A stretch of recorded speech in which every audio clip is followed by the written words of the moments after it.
You're listening to It doesn't matter what you think. the Sports Fellas Podcast.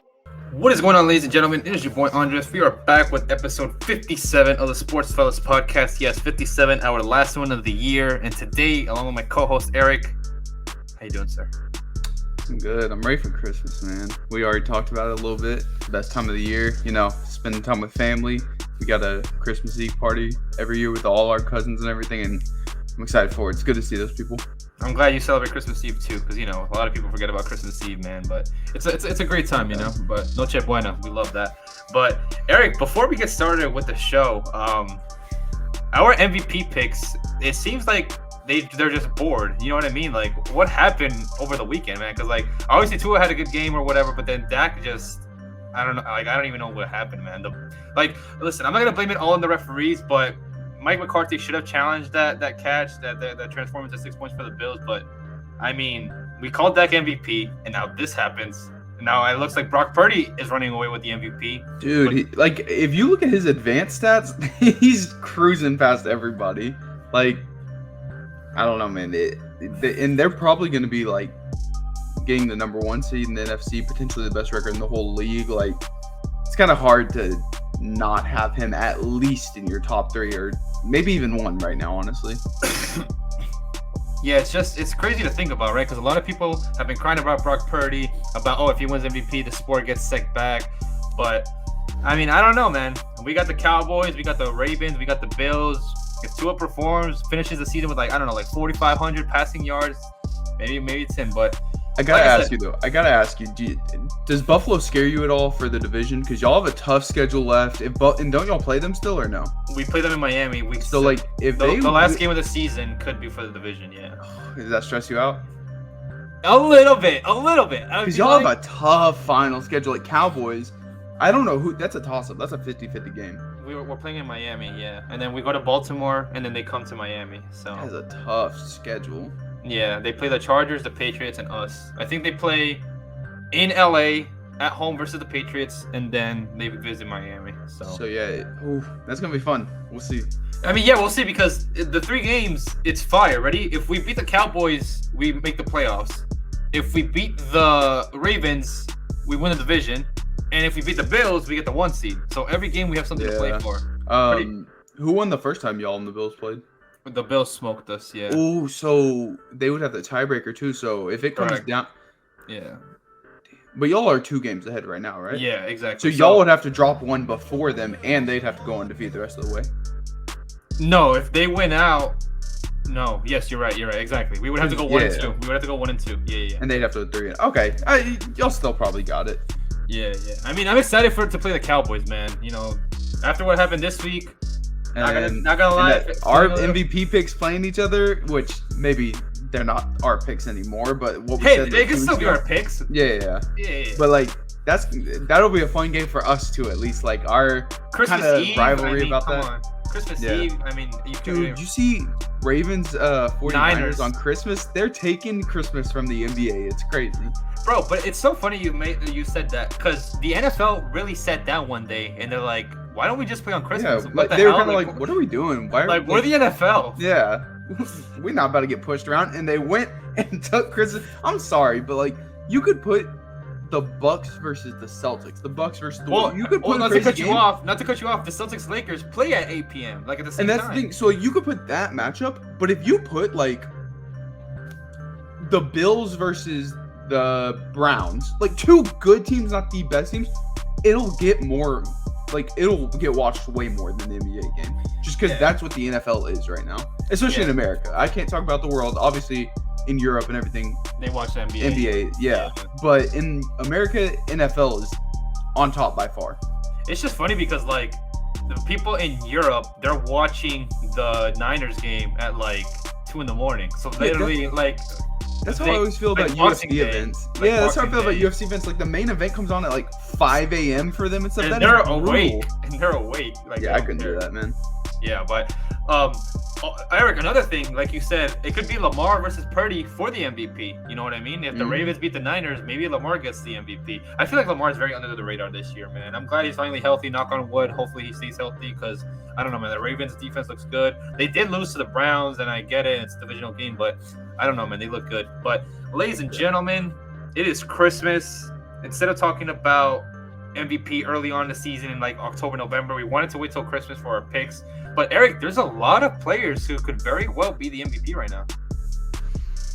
Yeah, it's we're just in the NBA, we're in that era where it's like there's so many players that are putting up video game stats that's hard to say. Like, I feel like Luka, what is he averaging? 33, 8, and 8 or something like that. And I feel like I haven't seen hardly anything about Luka. 33, 9, and 8. And I feel like Luka's kind of under the radar.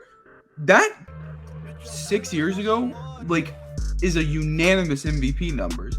But now it's kind of like, oh, well, look at what Jokic is doing. Look at what Shea is doing. Look at what all these players. And that's why I think we don't hear about Tatum as much in MVP right now, is because while Tatum is on arguably the best team in the league, while he is efficient, while he is a great defender, he's not putting up the 39 and 8, 35 and 6. He's putting up like what, 27, 6 and 6 or something like that. Like good numbers. 9 and 4. Yeah, good numbers, but not what these other guys are doing. And for right or wrong, that's just kind of the era we're in. We're in a very stat-heavy era where the superstars on teams are gonna have the ball more, and they're gonna put up crazier stats just because that's how the NBA is now. So it creates a lot of really fun MVP races. And this one right now, granted, we're not even halfway into the season, but there are like multiple, like almost 10 guys, 8 guys that are right there for MVP, and there isn't one clear runaway yet. Yeah, I feel like every year there's a lot of candidates, but like this year there's a lot. Like last year during Christmas time, we knew that it was between Joker, Embiid, and Giannis, like right out of the gate, like, and it was Christmas, right? But now this year there's like 7 or 8, right? We know that come April or come March, they separate themselves from the other candidates. But like right now, we were talking about it before we went on, there's no clear-cut candidate for MVP right now. For me personally, I know people are gonna have their top 3, their top 5, but like there are so many names, right? And we can start reading them off. So first, we got Jason Tatum. We're not saying he's first, but we got Jason Tatum. He's averaging 27, 9, and 4 on 60% true shooting percentage. Boston has the number 6 offense, the number 3 defense. They're second in net rating, and they're the first seed in the East at 20 and 6. And the Celtics have the second best record in the NBA right now because they lost to the Warriors last night. And obviously the Wolves are 20 and 5. But those numbers, like, they aren't gaudy numbers. So it's just difficult to explain. On the other side in the West, you have Anthony Edwards, right? The Timberwolves are 20 and 5. Anthony Edwards is averaging 25, 5, and 5 on 57% true shooting percentage. It's his most efficient year of his career. The Wolves defense is number 1 in the NBA. But then a lot of people are going to say, oh, that's because of Rudy Gobert. So they also said Rudy Gobert was the worst trade in NBA history. So, Eric, it just seems like winning doesn't matter anymore. And it's all about stats. Yeah, I think me and you both are very against that mindset, because even whenever me and you can call it living in the moment, being flipping too much. Me and you are very much winning leads you to being in the best in the world argument. Like, I'm sorry, but if you're a first round exit, you're not the best in the world to me, and that's just kind of how me and you both are. Like, there's context obviously to everything. Like, obviously, if a player has been the best player all year, they were having a dominant first round, then they get injured. Okay, there's some leeway with that. But like, if you're good enough to lead your team to a championship, lead your team to a deep playoff run while playing better than anyone, that's what is impressive to me, is winning. And I'm still that way with MVP. Maybe not as much as back in the 60s when some players would win MVP with half the stats as others, but 4 more wins. I'm not going to go that far. But I'm not going to give someone the MVP like Curry right now. I'm not going to give him the MVP for putting up great stats, even though he's been kind of off lately. Which is crazy to say. I mean, he's been off. Like, yeah, I mean, he might have had a bounce back game last night. That was crazy game from him. But I'm not going to give him the MVP because of how bad the team is struggling right now. Now, whether that's on him or not, he's the leader of that team. He is the one who is I'm not gonna be like that guy, but like all the He's gravity the talk and everything, he's supposed to be like elevating his teammates. Everyone talks about that's what makes him so great. He's not doing it right now, so you can't ignore that. Like winning matters, and that's why like Curry's not in my top 5 or anything like that. But if the Warriors were fighting for the first seed and he had the exact same stats, he would be probably in my top 5. Like winning matters, and I don't know how you could just ignore that. Yeah, you remember when Steph finished top 3 in the MVP like 2 years ago, or well, I guess at this point it was 3 years ago, and they didn't even make the playoffs. Yeah, and he had flashy numbers. You know what I mean? I think that's so dumb. But so we talked about the 1 seed in the East, and we talked about the 1 seed in the West, and we came to the conclusion that Jason Tatum and Anthony Edwards, sadly, like what the numbers are putting up right now, quote unquote, they're not going to win MVP. So after them, we have the 2 seed in the East and a 2 seed in the West. So we got Giannis, right? Giannis is averaging 31, 11, and 5 on 65% true shooting percentage, which is a career high for him. He's averaging a career high in efficiency this year. The Bucks are 20 and 7. They're the number 2 seed, and they have the 3rd best offense. And Eric, you and I talk about this all the time, right? Years ago, when KD and Steph played together, they said he was disqualified because they played together. Would you say the same for Giannis and Dame? Like, I don't think. Like, how do you ignore 31, 11, and 5 on 65% true shooting percentage? Yeah, no, he's definitely still in the MVP talks. Even with the Curry and KD stuff, it wasn't like a thing where I was like, they're eliminated, but also Steph didn't put up the 32 points per game like he did a couple years later and stuff. KD wasn't putting up like 30 points per game like he did in OKC days. So like their stats both did take a bit of a dip. Giannis is still putting up the MVP numbers where he's competing with those guys while also winning. Like he scored 64 the other day, and I know a lot of people are going to try and minimize it. Oh, he shot a lot of free throws. That doesn't hold any weight to me. Like that doesn't sway me away. He's good at getting to the line, is what you're saying. Yeah, and like I get it. His play style might be annoying. Like he does kind of play running back in basketball. HV died. But he also has people try and say the whole he doesn't have skill thing. Then why doesn't every player that's that tall do that? Like obviously he has skill, and I think that argument loses so much weight. He's also an incredible defender. Like we know who Giannis is. Me and you had him as the best player in the world. Probably have him as number 2 right now. I do. Yeah, like I do. Yeah. We know who Giannis is. His numbers back it up. The team record backs it up. He is up in the race for MVP right now. He could very well win MVP. I don't know about you. I don't think voter fatigue really plays that much of a role. I never have. No, I remember last year when Jokic had the numbers and the Nuggets were the 1 seed. You would ask people like even the casuals or the people that know basketball. You would ask them, "Hey, who do you have for MVP?" And they would be like, "Well, anyone but Jokic." And you would be like, "Okay, why?" And then be like, "Oh, voter fatigue." And I'm like, "Okay, but that's not a reason." That's not a reason. No, and I don't even think it. Like if you look back in history, honestly, I don't even think you can find hardly any MVPs where voter fatigue actually played a role in who won. Like if you want to say Embiid last year, that even loses value to me because Embiid was the defensive player of the year talent. He led the league in points. The Sixers were insane. Like I feel like to say voter fatigue is why someone won would lead you to saying that the person who actually did win wasn't deserving. Embiid was very deserving last year. You could argue maybe Jokic was a little more deserving, but Embiid was very deserving. Just like Embiid is very deserving this year. Jokic is very deserving. Giannis is very deserving. I don't think like, as of right now, like let's say MVP happened right now, I don't think you could call it a robbery no matter how it went, unless obviously someone like Curry won. I don't think you could call it a robbery because so many different guys deserve it that it's not a robbery. A robbery gets thrown around too much. It's about someone who has no argument to win or very, very little argument to win, winning over someone who's much more deserving. When does that ever really happen? Ever? A few times. I mean, it's the same thing. Well, I don't mean to be an asshole to you, but in 2019, right? Harden had video game numbers. Like, not even video game. Like, whatever came after video games, right? And you had Giannis, who had the best record in the league, and they gave it to Giannis. And nobody said that Harden was robbed. Years later, now that people hate Giannis, they're saying, how did Harden not win MVP back in 2019? It's the same thing in the 90s, right? In 1991, Michael Jordan won MVP. 91, Jordan won MVP. 92, he won MVP. 93, Chuck won MVP because people were saying, oh, well, Jordan didn't deserve it because of voter fatigue. Then in 96, I think in 96, he won MVP. 97, he did. And then 98, Karl Malone won MVP. And Jordan, instead of like crying about it, he just whooped their ass in the finals. You know what I mean? So like, there has never been a case where it's been voter fatigue, and all the old heads are gonna say, "Oh, Jordan deserves the MVP every year, yada yada yada." Same thing with LeBron fans in 2011, right? Derrick Rose shouldn't have won his MVP. Meanwhile, you had another guy on the team averaging 25 a game. So I just think it's all narrative based. Now it's even more narrative based, but. Instead of hearing me ramble, we're gonna go to the second seed in the West. Eric, Shai Gilgeous-Alexander is averaging 31, 6 and 6 on 64% true shooting percentage. OKC is a 2 seed. They are 3rd in net rating, and they have a 17 and 8 record.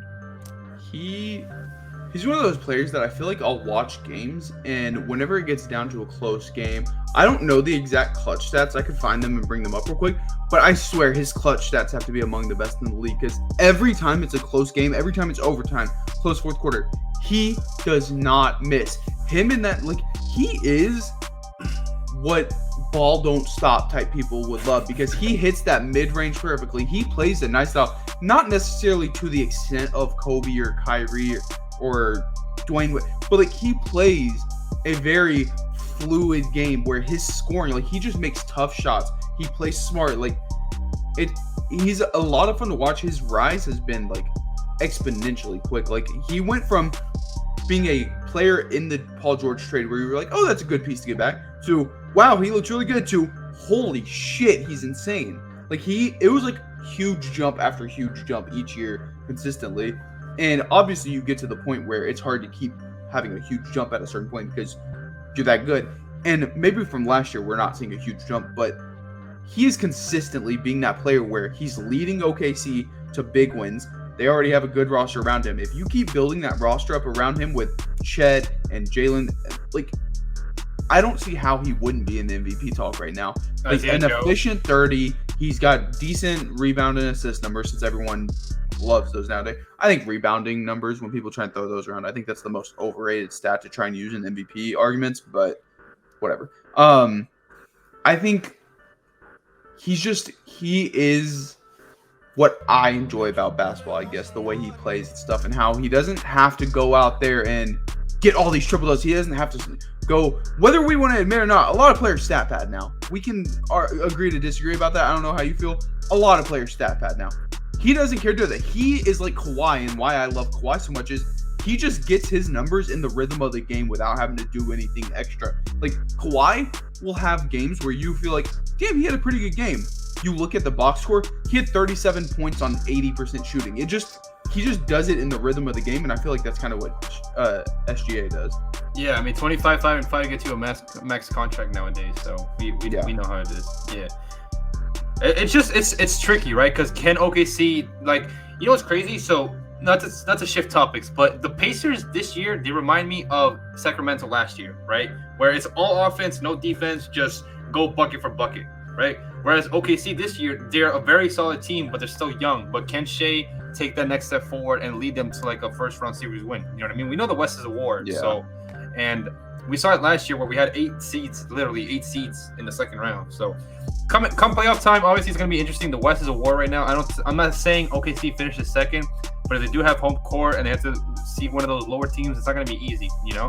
Because the Lakers are in the play-in right now. The Suns are in the play-in right now. The Pelicans, I don't know how to describe the Pelicans, man. They're either really good or really bad. I mean, we saw it last night, right? They blew like a 20-point lead, but 20-point leads don't mean anything. The Rockets are in the play-in. I think the thing with the Pelicans is that when you're putting a lot of, no pun intended, when you're putting a lot of weight into Zion, it kind of, he's a little too inconsistent right now to where you can trust him over like a series or something. Like, I was talking with someone last night, and he was talking about how he thinks his team should trade. He's a Nets fan. He was saying how they should trade for Zion. And I'm like, but is Zion and Ben Simmons or Michael Bridges, is that good enough to do anything? Like, would you really trade away a lot of assets for him? And he was like, I mean, he did just put up 36 on this, but the 2 games before that, he put up 10 and 13. The 3 games after that, he put up 21, 15, and 10. Like, he's just when he shows those flashes, holy shit, you want to trade everything for this guy. But then the other 4 games surrounding that one game leave you wanting a lot more. Now, if he can get in shape, if he can stay healthy, that's a big thing, stay healthy. He is everything we've wanted him to be, everything he was hyped up to be when he was the number 1 pick, considered not necessarily maybe generational, but considered one of the better prospects of the last decade. if he can stay healthy and stay in shape, he is that player. I think that's 2 big question marks and 2 question marks that I wouldn't want to go near, though. Yeah, I can agree with both statements. But like I said, the West is going to be a war. Obviously, right now it's not how it's supposed to be at the end of the year. I mean, we'll see, man. I'm excited to see how the West plays out. In the East, we all know it's Philly, Boston, Milwaukee, and the Heat. Like, no disrespect to the other teams. I know the Knicks have Jalen Brunson, and he's been hooping. The Cavs just suffered 2 big injuries. The Magic look really good, but they're super young. The Hawks can't seem to figure it out. I mean, there's so much going on in the East. But at the end, I think those will be the top 4 teams in the second round, honestly. And speaking of the East, Eric, Joel Embiid is averaging 34, 12, and 6 on 65% true shooting percentage. The Sixers are 18 and 8. They're the 3rd seed. And I know the narratives around Joel Embiid. I understand he's been playing lottery teams the last 2 weeks. I know he didn't play the Celtics, but I don't think we can dismiss 34, 12, and 8. I'm sorry. No, me and you talked before this, and you were saying, like, oh, you don't have, like, a clear MVP, do you? And I said no, but I do have someone that I think is leading right now, and that's Embiid. Okay. I think Embiid is leading right now because when you look at the numbers, I mean, I think he's leading the NBA in scoring. And again, every year we keep talking about how stats just keep getting more inflated. But what was it? 2020, Harden put up 34 points per game, 34.5 or something like that. And everyone was like, he followed it up after the 36 season. Everyone's like, this is incredible. He's one of the best scorers we've ever seen. Embiid is doing that right now, and I feel like people aren't talking about it near as much. I feel now, like because he's doing it in a different way, maybe. But like a lot of people do hate his play style too, and I can agree with that. I'm exaggerating, but almost half the time it feels like he's not even actually trying to score. He's just trying to make noise and flail around to get to the free throw line. Now, I'm not going to blame him for that necessarily because, holy shit, what are the refs doing? Stop fucking calling that shit. If they're going to call it, why wouldn't he do it? You know, like, he's just playing the game that they're giving to him. Didn't Kobe say he read the book of rules? Yeah, yeah. And that's how he drew fouls, like a lot. And I think, but one thing I will say is you will see, and it's definitely not every play. It's definitely only a certain few, but you'll see ones where Giannis will, like, do some crazy flopping shit and hit the ground hard and be in pain. Maybe that's why he's injured every playoffs comes place. Maybe that's why every time he fails in the playoffs, which I'm going to be bold here and say that he's going to fail again this year in the playoffs. Sue me. He's going to fail again. I promise you, Sixers fans will tell you it's because he's injured. It's because he's injured. Maybe it's because he does shit like this where he slams into the ground. Bro, you're like 280 pounds, some shit. You can't just be slamming into the ground like that. That's not good for you. Like, and then that shit, whenever he stepped on Grant Williams' face, he gets other players doing that too. That shit was brutal. You remember that? Yeah. That looked horrible. Like, his play style was very annoying to watch to me. But with all that said, he's an incredible defender, one of the best in the league. He is leading the league in scoring. He has been incredibly efficient. His passing isn't anything to write off either. He finds teammates open. He's very good at getting in the post and dishing out. He is one of those players where he does everything well. I just don't know if it'll all come together ever to be that guy to win a ring. He's never made it out of the second round ever. And I don't know if the supporting cast right now, Tyrese Maxey, I think, is incredible. Yeah. I'm not sure the supporting cast right now is good enough to make up for when he inevitably gets injured. So I just don't see them making a big move. But whenever we're talking about MVP, he is putting up the numbers. He is putting up the record for it. He is playing the defense for it. I don't know how you could argue he's not winning right now, in my opinion. Someone said that Embiid is this generation's Chris Paul, and I was like, wow. Oh, well, that's kind of rude, but all right, whatever. Yeah, I mean, not wrong. I mean, technically not wrong, right? Because really, Chris Paul didn't make it to the second round, so, I mean, what, year 12, right? Yeah, year 12. God damn, man, he could have won it, man, if he just stayed healthy. I'm back on that. I know it's been at least 20 episodes since I brought it up, but we were that close, man. We were that close. And speaking of rivalries, his rival, quote unquote, Jokic is averaging 26, 12, and 9 on 61% true shooting percentage, and it's a bad year. Like, that makes no sense. The Nuggets are 18 and 10. I know Jokic's efficiency dropped like 9%, but excuse me, 61% is still well above league average, number one. Number two, I understand that, bro, his 3-point percentage has dropped from 38% to 30.8%. Like, that shit makes no sense. I think Jokic has the right to say that, right? I think Jokic is in those conversations where he's just bored of the regular season. Obviously, you still have to try to get a playoff spot, yada, yada, yada. But after winning it all last year, like, I don't know, man. The Nuggets just seem bored out there. Come playoff time, maybe they'll lock in, but I don't know, man. They look beatable, more beatable than they did last year. But like even with us saying that they're bored, they're still 18-10. So it's not like they're like 500 right now. They're still gonna be in contention for the 1 seed. So if they actually did lock in, Jokic could very easily win MVP again. Nuggets could very easily win the 1st seed again. Nuggets could very easily win the championship again. Like they have what it takes to win it. With Giannis being, I think both of us would agree, the best player in the world right now. So yeah. Joker and Giannis, yeah. Yeah, so I he's definitely up there for MVP. He's not my MVP right now. I already discussed that. I would assume he's not yours either right now. No. But he is gonna stay in the argument. If he locks in and the Nuggets lock in, they're still probably the team to beat in the West. But I will say, this isn't necessarily MVP talk. We got to mention the Clippers and how they look lately. Oh, and we'll talk about it. We'll talk about it shortly for sure. Because, oh my God. They're clicking. Yeah, we'll get to it. But other candidates, I want to talk about Luka, 33, 8 and 9, 62% true shooting percentage, career high in points per game, career high in assists per game, career high in efficiency. Kyrie has been in and out. Bro, it's so funny how Kyrie fans want him to average like 30 again, and it's just like, bro, they're winning games. Luka's like a generational talent. He's top 5. Like, let him do his thing. Like, let Kyrie be Kyrie, and let Luka average 40 a game. Like, come on, man. But the Mavericks, compared to last year, I'm glad they're locking in early on, because last year they just didn't seem to take the regular season seriously, and then they fell off in the end, and they missed the play-in, and people are like, oh, Luka's not top 5, he missed the play-in, and yada, yada, yada. But one team that has surprised people, not me, but the Sacramento Kings, right?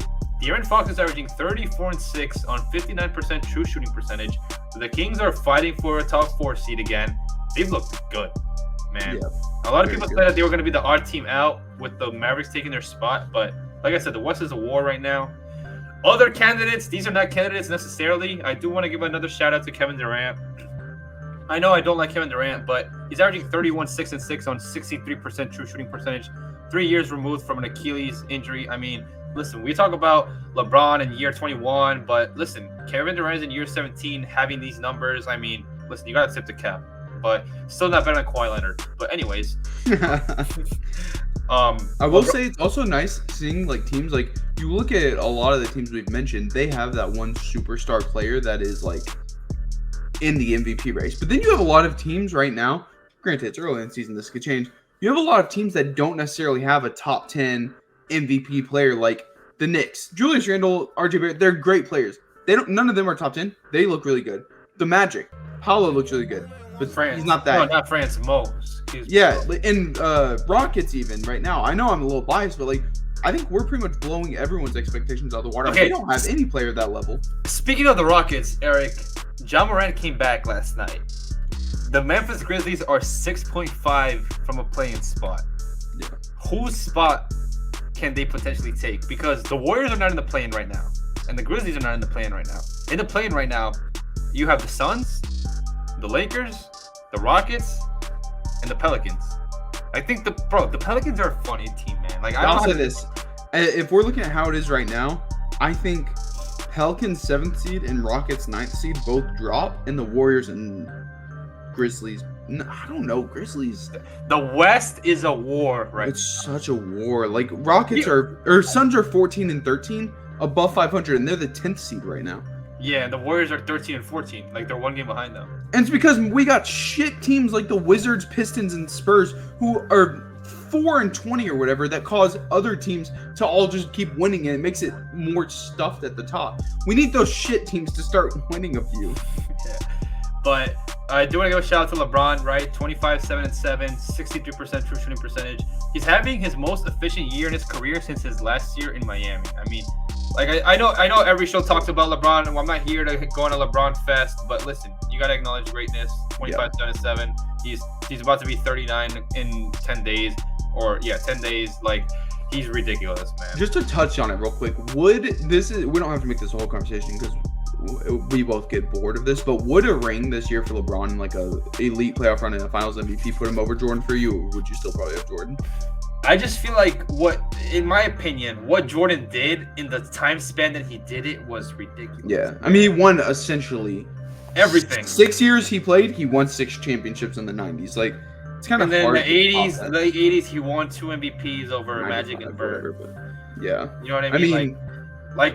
You could say that LeBron has the best, but can you say that LeBron has the best resume even? Like, we talked about it, right? Last year, I think it was 2021, we said that if the Lakers go back-to-back, then LeBron's the GOAT. But, dude, I just feel like GOAT these days is just all about preference and about who you could piss off the most. You know what I mean? I mean, that's why me and you I don't remember the last time me and you have ever talked between just us both about who we think the GOAT is, because it's just, who cares, man? Like, it is so boring talking about it at this point. It's just, like I said, Jordan's resume, dude, what he did in 12 years, he beat the game, multiple times for no reason. You know what I mean? So he was something, man. Like, don't get me wrong.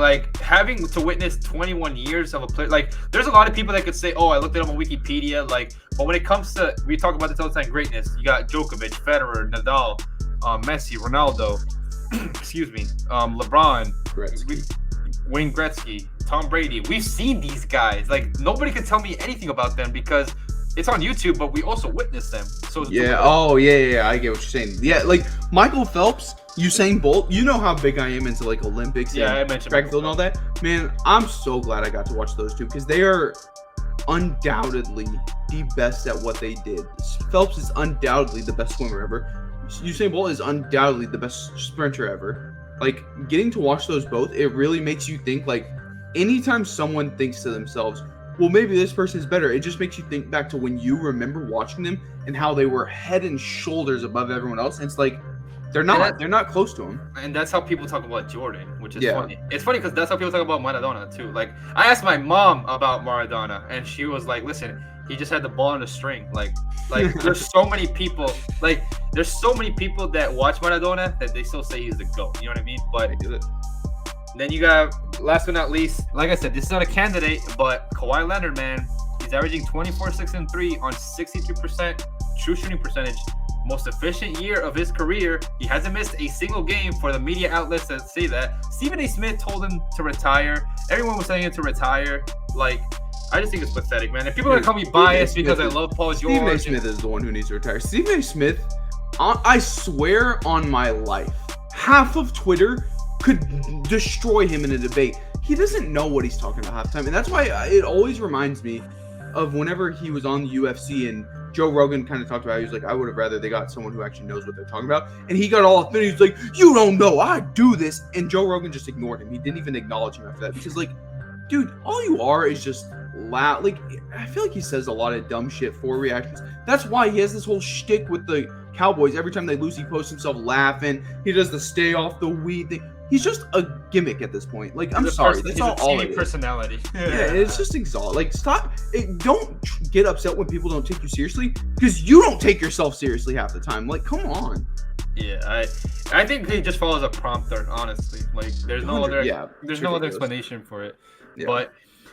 But Eric, like I said, I really don't know who my MVP candidate would be right now. Maybe it changes, but I don't know, man. I would say to throw a top 3, let's go all 4. Let's go Giannis, Embiid, and Luka, I would say. Yeah, that's probably what mine would be too. I think SGA is up there. Yeah. But I don't think he'd be in my top 3. I think he'd be maybe round out the top 5. But yeah, I think I'd have the same top 3 as you. And then you have Ant and Tatum, who have the 2 best records in the East and the West, who are not even mentioned. Shea, who's the 2nd seed. There's so many candidates, man. But But we know what it is when it comes to... we know some of them are going to miss some games. Some people are going to start to fall off. Their teams can fall off. It'll start to thin out soon. But as of right now, it is really fun having a 8-person race right now. It's been so fun. Yeah, the next time we're going to talk about MVP will be for the All-Star break, ladies and gentlemen. So don't expect us to talk about MVP anytime soon. But speaking of the All-Star break, moving on to our last topic of the afternoon. The champion. The Champions League draw has been made. Real Sociedad is playing PSG. We got Atletico versus Inter Milan, Real versus Leipzig, Man City versus Copenhagen, Arsenal versus Porto, Barcelona Napoli, Bayern versus Lazio, and Dortmund versus PSV. Let's get the easy games out. Bayern Lazio, we both have Bayern. Man City Copenhagen, we both have Man City, obviously. I mean, Eric, it comes back to what we were saying, right? Between Haaland and Harry Kane, who's going to be the first to budge? Because right now it looks like Haaland is budging. I mean, I know he's injured, but Harry Kane is flying, man. Harry Kane, he looks like the best player in the world almost right now, like with how well he's playing. And granted, we know things are kind of easy when you're in that position. We know things. But he did it with Spurs, though. You know what I mean? Yeah, we know things are easy for Haaland with City. We know things are easy with Kane for Bayern. But we've seen him do this on lesser squads, and he's finally getting the wins to back it up.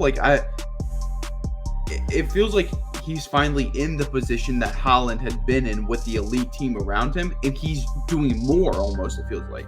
Yeah, him off the ball, him with the ball, him pressing, him going back, like he's just been fantastic, right? And we talked about it. If England doesn't make the semifinals in the Euros, it has to be labeled a failure, right? So let me ask you, would you say, obviously we're extremely early on, and we don't even have to touch on this too much, but Harry Kane and Bayern go on to win Champions League. Would you say from that point on, the Ballon d'Or is kind of his to lose at that point after that? Unless England flops, yes. Which they won't. You think England's going to win? Oh, the flops, like group stage. Okay, gotcha. Yeah, and then to start off the first episode next year, we're going to talk about the Copa America, we're going to talk about the Euros group. But we'll leave that for after.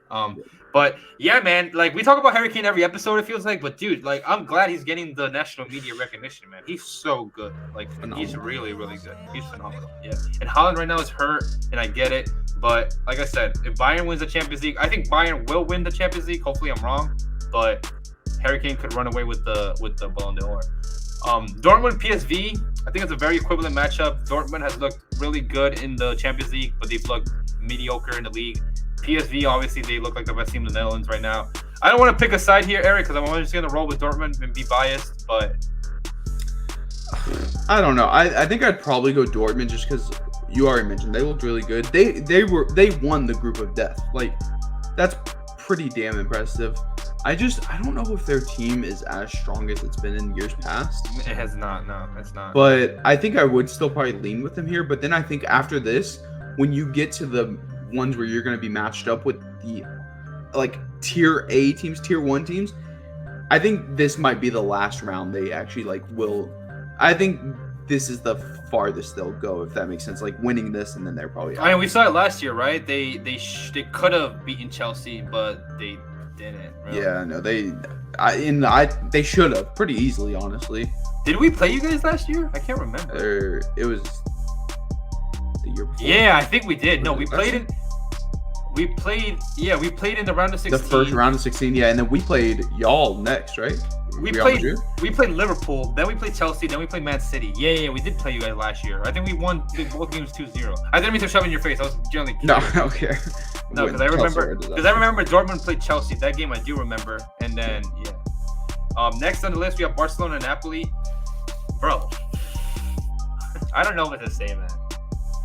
Napoli does not look as good as they did last year, and Barcelona has been very inconsistent this year. Barcelona hasn't won a game by 2 goals in over a month.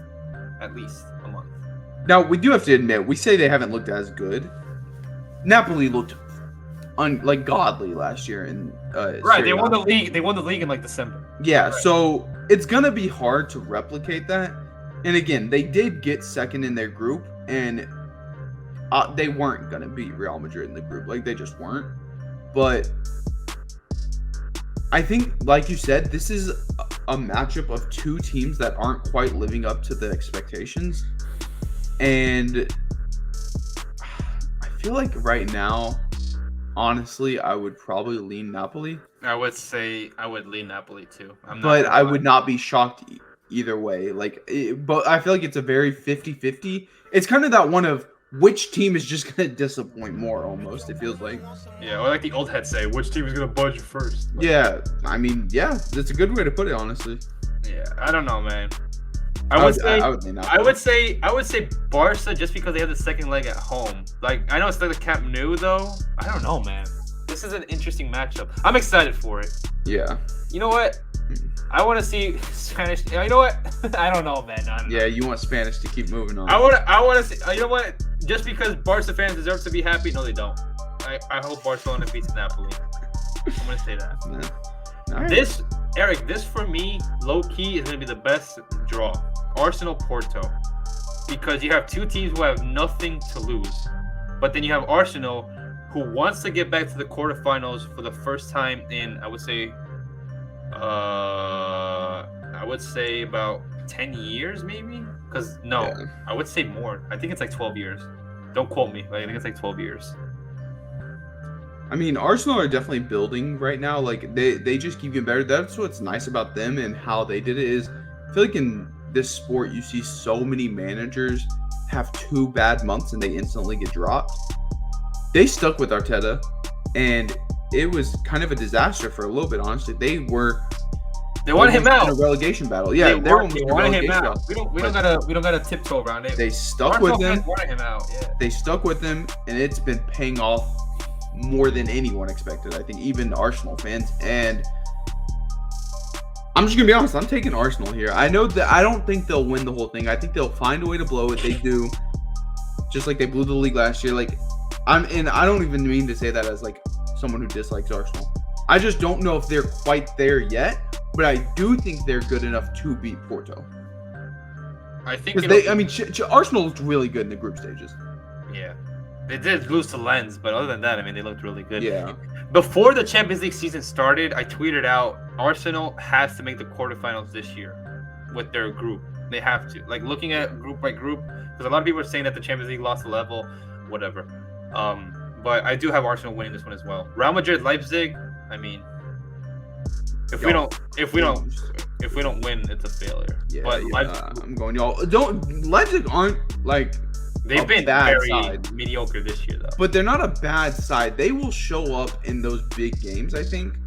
But I think at the end of the day, sometimes talent just rules all, and y'all have way more talent than them. I mean, Jude Bellingham, fuck, man. I can't get enough of talking about that dude. He's insane. Bruh, he scored again over the weekend. Yeah, he's phenomenal. Atletico Inter, this is literally, bro, if you like betting and you want to bet on a draw to go to penalties, this is your draw. This is your bread and butter, as the people say. I hate when people say that, yo. They're bread and butter. But anyways, this is the draw for you to bet on to make penalties. Because these teams do not like attacking. Neither of them do. No. I mean, if you're gonna bet, take the under on whatever the goals is. I'm sure it's probably at like 2.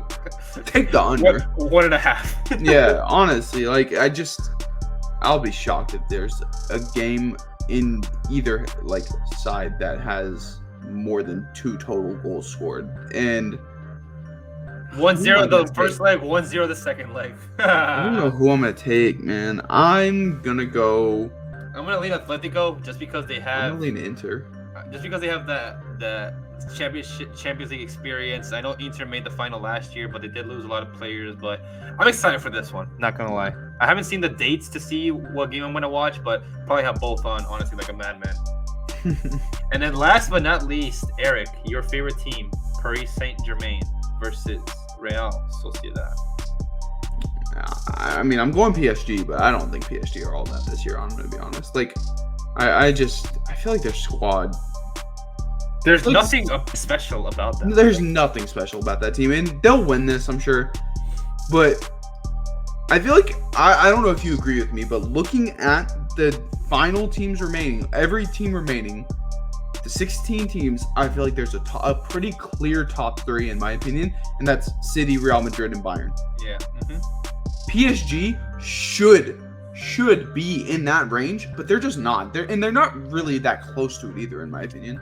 Their midfield is garbage. Their forwards are garbage. Their defense, like, they're just not good, man. Like, okay. So I don't mean to defend Man City and Guardiola, right? But this just goes to prove that just because you have a lot of money does not mean that's gonna equate to good results, right? PSG has the Saudis like owning the team and everything, but like, dude, they're in year 10 of this rebuild, and they still have not made they made the semifinals in the bubble year, and then 2021 they made the semifinals and they lost to City, but like they really have not won at all. Like this project started back in 2013 when they had Cavani, Ibra, and Ezequiel Lavezzi. Beckham played for this PSG team before he retired. Like, there are so many players that have come and go for PSG, and they just can't seem to get over the hump, right? So I just don't see why it would be any different this year, and that's why I'm picking Real Sociedad. I feel like it's on the decline, if anything. Like, it just is not. There's no improvement I see every year from them. Like, some teams, Bayern Munich, they're always on top, and the thing is, every time they look like they're about to take a step forward, they jump back up. Real Madrid, every time you think they jump back up. You're not seeing that with PSG right now. They're not getting that jump back up right now. In 2019, we lost Ronaldo, and we made it to the round of 16, and we got smoked by Ajax. 2020, we made the semifinals. 2021, we made the semifinals again. 2022, we won it all. Last year, we made the semifinals. Like, we lost one of the greatest players in the history of the sport, and we were still in the semifinals.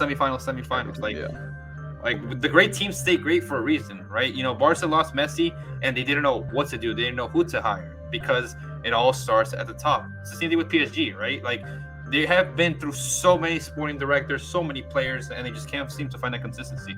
But, Eric, it seems like you have your pick, right? Bayern, City, or Real Madrid to win it all. Yeah. It obviously sucks because this isn't like the NBA playoffs or something like that where you know what the matchups will be and you can pick what side, because for all we know, Bayern and Real Madrid could get matched up next.